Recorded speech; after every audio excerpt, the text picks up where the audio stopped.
আজকে আমি মলা মাছের চচ্চড়ি করব। তার জন্য মলা মাছ ধুয়ে নিয়েছি, সাথে দিয়েছি আলু কুচি করে, তারপরে বেগুন কুচি কুচি করে কেটে নিয়েছি। এখন দিয়ে দেবো হচ্ছে একটু হলুদের গুঁড়ো, একটু মরিচের গুঁড়ো, একটু ধনিয়ার গুঁড়ো। এখন দিয়ে দেবো হচ্ছে পেঁয়াজ কাঁচামরিচ, স্বাদ মতো লবণ দিয়ে সবগুলো একসাথে দিয়ে মেখে নেব। মাখিয়ে এখন আমি ফ্রাই প্যানে তেল দিয়ে জাস্ট ঢেলে দিব।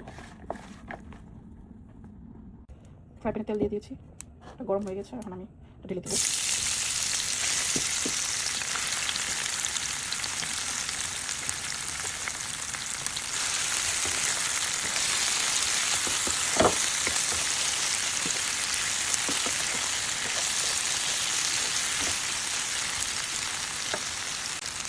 একটু পানি দিয়ে দিব,